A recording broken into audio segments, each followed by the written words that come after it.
Hello everyone. आज हम पढ़ने वाले हैं इकोनॉमिक्स। ठीक है, तो बच्चों आप ये देखिए कि जब हम 11th क्लास में एक सब्जेक्ट लेते हैं इकोनॉमिक्स, वो हमारे लिए एक इम्पॉर्टेंट सब्जेक्ट होता है, लेकिन एक नया सब्जेक्ट भी होता है। ठीक है, क्योंकि जो हमने 10th तक थोड़ा बहुत इकोनॉमिक्स सीखा होता है, थोड़ा समझा होता है, उससे बिल्कुल अलग चीज़ होती है। तो ये इम्पॉर्टेंट इसलिए है क्योंकि 11th से बेसिक शुरू होता है, फिर 12th, ग्रेजुएशन, पोस्ट ग्रेजुएशन, यहाँ तक कि यूपीएससी तक। अगर आप यूपीएससी तक भी जाते हैं तो भी इस सब्जेक्ट की अहमियत कम नहीं होती है। तो हम इस सब्जेक्ट को इस तरह से सीखेंगे कि हमारे न सिर्फ बेसिक क्लियर हो, बल्कि उसका लेवल बेसिक के साथ साथ एडवांस होता चला जाए। ठीक है, ताकि आपका जो बेस है वो भी स्ट्रांग हो, आपकी नॉलेज स्ट्रांग हो, और आप उसे बहुत अच्छे से अपने एग्जाम में अप्लाई कर सकें। तो अगर वीडियो पसंद आए तो लाइक सब्सक्राइब ज़रूर करें। आइए हम जानते हैं इकोनॉमिक्स से पहले कुछ इंपॉर्टेंट टर्म्स कि इकोनॉमिक्स की ज़रूरत हमें क्यों पड़ी। इकोनॉमिक की जिस चीज़ की ज़रूरत पड़ती है उसी चीज़ को हम लाते हैं, यूज़ करते हैं, अप्लाई करते हैं। तो आखिर इकोनॉमिक्स की ज़रूरत पड़ी क्यों, पहले हम उस सिचुएशन को, थोड़ा टर्म्स को समझेंगे। जैसे अर्थव्यवस्था। अर्थव्यवस्था क्या होती है? इकोनॉमी। ठीक है, तो अर्थव्यवस्था क्या होती है? किसी राष्ट्र द्वारा अपने नागरिकों की सामाजिक आर्थिक स्थिति में सुधार करने के उद्देश्य से उपलब्ध संसाधनों का समुचित नियोजन यानी प्लान करते हुए अपने सेंट्रल में अर्थ यानी पैसे को ध्यान में रखकर, केंद्र में रखकर बनाई गई व्यवस्था ही अर्थव्यवस्था कहलाती है। यानी किसी भी देश को हमारे रिसोर्सेज कितने हैं, उन रिसोर्सेज को बीच में सेंट्रल में रखा, फिर हमें सोचना है कि हमें अपने देश का, अपने समाज का किस तरह से कल्याण करना है। उसके लिए जो व्यवस्था, जो मैनेजमेंट बनाई जाती है, उसे कहते हैं अर्थव्यवस्था यानी इकोनॉमी। ठीक है, अब वास्तव में अर्थव्यवस्था शब्द का जो अर्थव्यवस्था है वो अपने आप में एक अधूरा शब्द है, जब तक कि इसके आगे किसी देश या क्षेत्र विशेष का नाम ना लिखा जाए। जैसे अगर हम लिखें भारतीय अर्थव्यवस्था, तब ये अर्थव्यवस्था शब्द पूरा होता है। चीनी अर्थव्यवस्था,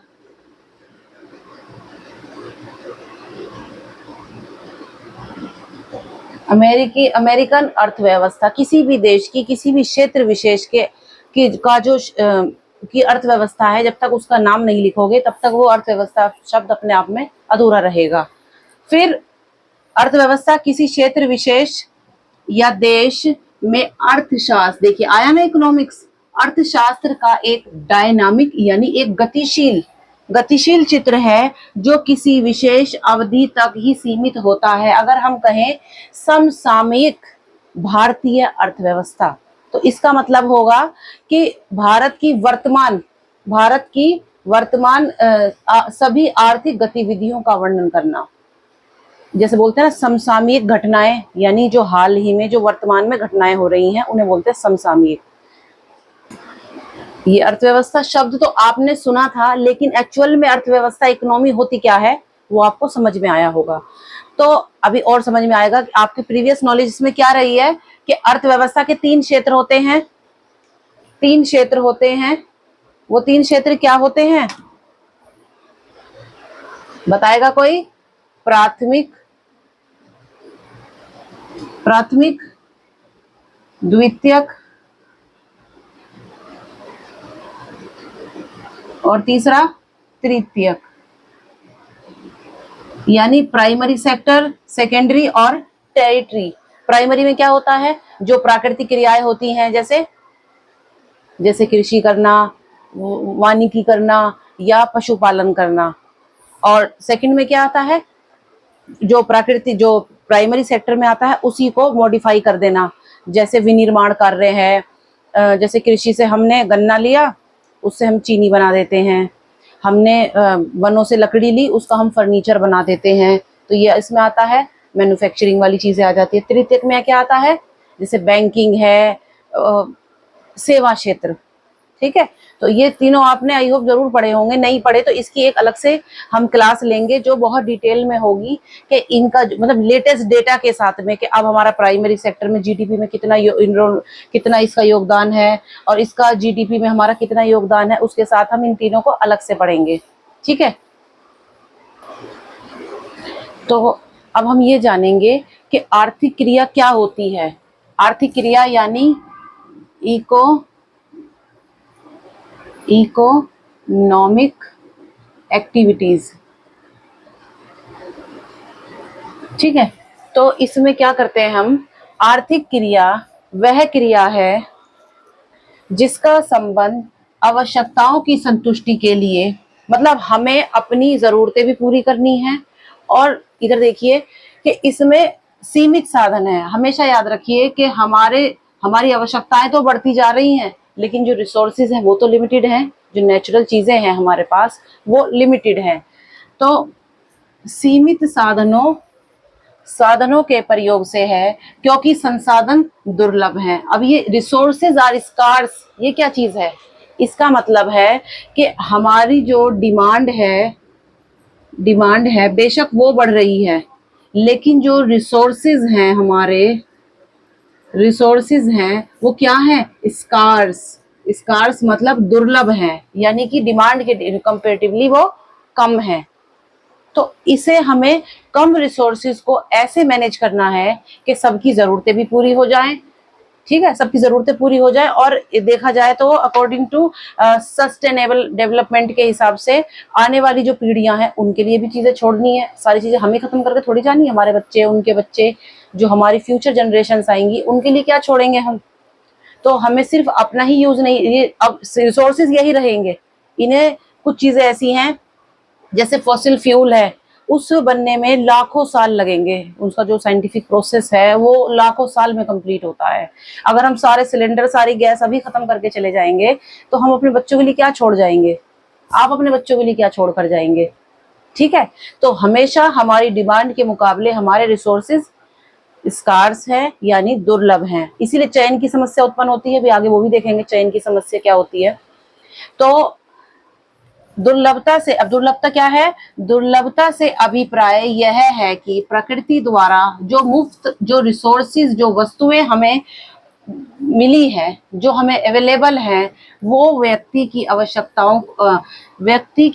आवश्यकताओं को दर्शाती है। यानी कि हम, वही वाली बात है इसमें कि यानी कि जो हमें अवेलेबल चीजें हैं वो व्यक्ति की आवश्यकताओं से कहीं कम है। हम अब एक गांधी जी ने एक बात कही थी कि हमारे पास सबकी आवश्यकताओं को पूरा करने के लिए संसाधन हैं लेकिन किसी के लालच को संतुष्ट करने के लिए हमारे पास संसाधन नहीं है। यानी कि लालच किसी का पूरा नहीं होता, लालच बढ़ता जाता है, सिर्फ अपने लिए सोचता है। लेकिन हम यहाँ पे क्या बात कर रहे हैं कि हमें उन्हीं रिसोर्सेज में अपना भी भला करना है और आने वाली पीढ़ियों के लिए भी सोचना है।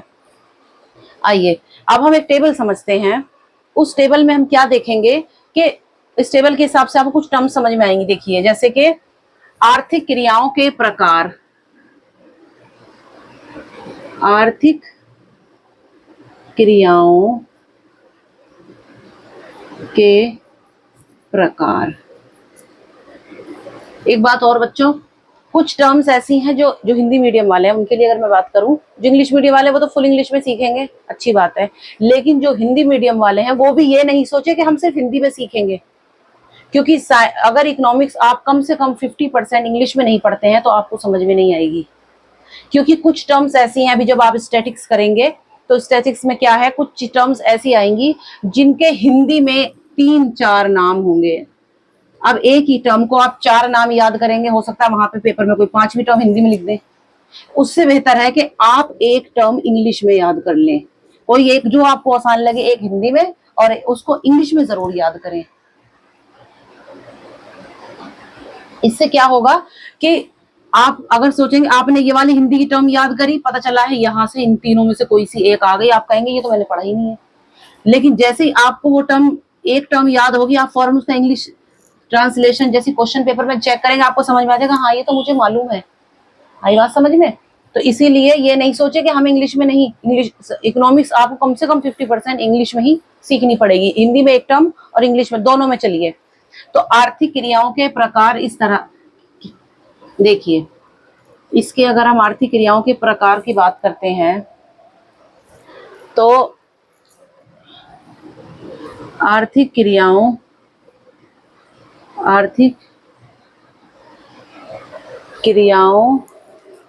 मतलब आर्थिक, सिर्फ यहाँ पे आर्थिक क्रियाएं, इसके प्रकार हम यहाँ लिखते हैं, क्रियाओं के प्रकार। ठीक है, ये देखिए 4 हैं। पहला, उपभोग, जिन चीजों को हम यूज करते हैं, वस्तुओं या सेवाओं का हम कंजप्शन करते हैं, वो कहलाता है उपभोग। फिर है उत्पादन, जिन वस्तुओं या सेवाओं को हम बनाते हैं, उनको जनरेट करते हैं, वो कहलाता है उत्पादन यानी प्रोडक्शन। तीसरा है विनिमय, एक्सचेंज। चौथा है डिस्ट्रीब्यूशन यानी वितरण, डिस्ट्रीब्यूशन। ठीक है, आर्थिक क्रियाओं के प्रकार कितने हैं? 4। जो 11th स्टैंडर्ड में है उन्होंने ये पढ़ भी लिए होंगे अब तक, फर्स्ट चैप्टर में, उपभोग, उत्पादन, विनिमय और वितरण। अब अगर हम इनकी बात करें, आर्थिक क्रियाओं के उद्देश्य को हम 2 कैटेगरी में डालते हैं। आर्थिक क्रियाओं के उद्देश्य, इनकी भी 2 कैटेगरी है। क्या? माइक्रो इकोनॉमिक, मैक्रो इकोनॉमिक, यानी व्यष्टि अर्थशास्त्र और समष्टि अर्थशास्त्र।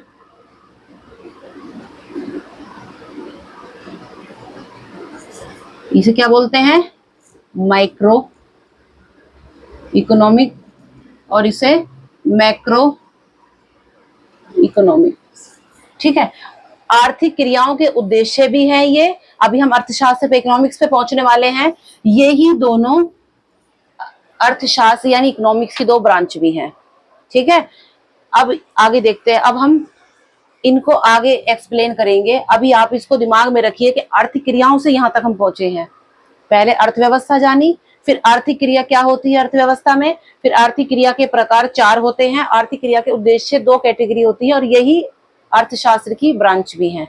आइए,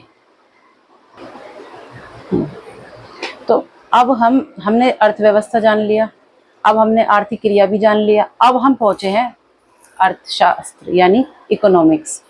तो इकोनॉमिक्स में क्या है कि अब हमने ये जानेंगे कि ये इकोनॉमिक्स क्या है, क्या इस तरह से ये हमारी अर्थव्यवस्था को समझने में, उसे बदलने में या उसके लिए नीतियां बनाने के लिए क्या काम करती है। कैसे? देखिए, अर्थशास्त्र के अंतर्गत यह अध्ययन किया जाता है कि दुर्लभ संसाधनों का किस प्रकार उपयोग किया जाए कि उनसे व्यष्टि से लेकर समष्टि स्तर पर अत्यधिक संतुष्टि प्राप्त की जा सके। वही बात, संसाधन वही रहेंगे, संसाधन नहीं बढ़ेंगे। ठीक है, संसाधन हम ये मान लेते हैं कि जो हमारे संसाधन है वो मान लिया हमने, वो क्या है? वो दुर्लभ हैं यानी कम है कंपेरेटिवली डिमांड। तो उन संसाधनों को हम इस तरह से यूज करें कि संसाधन के 2 लेवल, उसके इकोनॉमिक्स के 2 लेवल हैं, 2 ब्रांच हैं, या हम कहें आर्थिक क्रिया के 2 उद्देश्य हैं। क्या? समष्टि, व्यष्टि और समष्टि। अभी इनमें जब अब इसके बारे में डिटेल में जानेंगे, इनमें फर्क क्या होता है। अभी आप ही समझिए, व्यष्टि होती है छोटी, समष्टि होती है बड़ा लेवल। बस अभी इतना जानिए, अभी हम डिटेल में जानेंगे इसे। तो इन दोनों लेवल पर हमें मैक्सिमम यूटिलाइजेशन मिले, मैक्सिमम सेटिस्फेक्शन मिले। तो इसीलिए हम इकोनॉमिक्स का स्टडी करते हैं साधारण भाषा में। जैसे economics is social science that focus on consumption, production, distribution etcetera goods and services. तो अब हम फिर देखते हैं, हम अर्थशास्त्र की विषय वस्तु दुर्लभ संसाधनों का विवेकशील, बहुत ही सोच समझकर जो दुर्लभ संसाधन है उनका प्रयोग करना है, प्रबंधन इस प्रकार से संबंधित है कि व्यष्टि स्तर पर व्यक्ति अपने आर्थिक लाभों को अधिकतम कर सके तथा समष्टि व्यष्टि में एक एग्जांपल आया यहाँ पे कि व्यष्टि का क्या है, व्यक्तिगत, यानी कि हमारी जो पर्सनल इनकम है अपनी, वो होता है व्यष्टि लेवल। अगर हम नेशनल इनकम की बात करें यानी कि सबकी इनकम, तो वो है समष्टि लेवल। यानी कि इकोनॉमिक्स का लेवल व्यष्टि से लेके समष्टि तक जो उसका रिसोर्सेज का जो यूटिलाइजेशन है वो मैक्सिमम हो। ठीक है, उसे अधूरा नहीं छोड़ना, चीज को पूरी तरह से यूज करना है। जैसे मैं आपको एक एग्जांपल दूं, ये फुल यूटिलाइजेशन का मतलब क्या होता है, इसका एग्जांपल है, ये हमारे पास कोई लैंड है, कोई जमीन है, ठीक है। अब इस जमीन पे हम इतने पे गन्ना उगाते हैं, सरसों उगाते हैं, जो भी हम उगाते हैं वटेवर, इतनी जमीन पे हम उगाते हैं। अब ये खाली पड़ी है और हमारे पास यही जमीन है, यानी कि हमारे पास संसाधन सीमित है, लेकिन ये फुल यूटिलाइज नहीं कर रहे हम, ये खाली पड़ी है।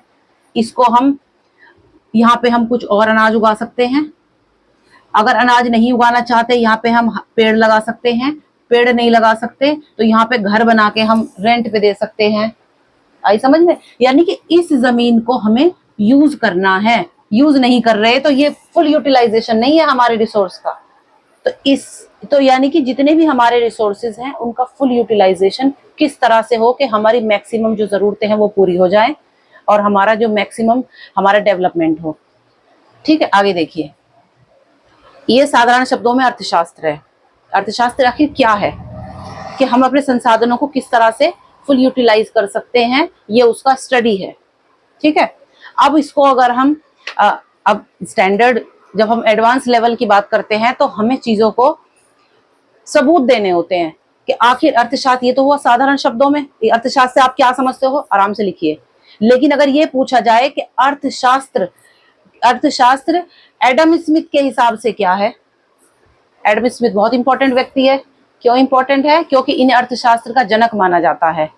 किसको? एडम स्मिथ को। तो एडम स्मिथ ने 1776 में एक बुक लिखी थी, the wealth of Nations. The wealth of Nations इन्होंने एक बुक लिखी थी जिसमें ये बताते हैं कि धन का अध्ययन है। भाई मेरी नजर में तो इकोनॉमिक्स क्या है? क्या है? धन का अध्ययन है, यानी कि धन का विज्ञान है मेरे लिए तो इकोनॉमिक्स। कि धन कैसे ये समझ लीजिए कमाना है, बढ़ाना है, या अपने संसाधन, सिर्फ पैसा कैश को ही नहीं कहते हैं, रिसोर्सेज को भी तो धन कहते हैं, क्योंकि रिसोर्स ही तो हमें धन भी दिलवाएंगे, हमारी जरूरतों को भी पूरा करेंगे। तो उनका 1776 में एक किताब है, क्या नाम है? The wealth of Nations.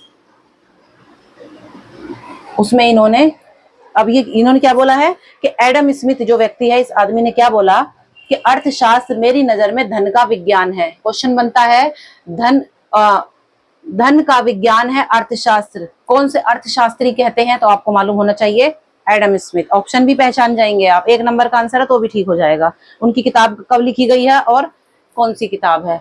ठीक है। अब अगर बोले हम डॉक्टर मार्शल क्या कहते हैं, डॉक्टर मार्शल ने कहा कि भौतिक कल्याण को अधिकतम करने वाली आर्थिक क्रिया अर्थशास्त्र है। ये जो हमारा भौतिक कल्याण है, जो उसको मैक्सिमम कर देगी, वो ही आर्थिक क्रिया मेरे लिए तो अर्थशास्त्र है। ठीक है, आगे रॉबिन्स क्या कहते हैं? रॉबिन्स ने कहा इसे असीमित आवश्यकताओं तथा सीमित साधनों को उनके वैकल्पिक प्रयोग, मतलब हमारे संसाधन क्या है? सीमित, आवश्यकताएं क्या है? असीमित, और संसाधनों के वैकल्पिक यूज है, अल्टरनेटिव यूज है। फॉर एग्जाम्पल, अगर हमारे पास कोई लैंड है, हम सोचें इस पे गेहूं उगाओ, बात खत्म।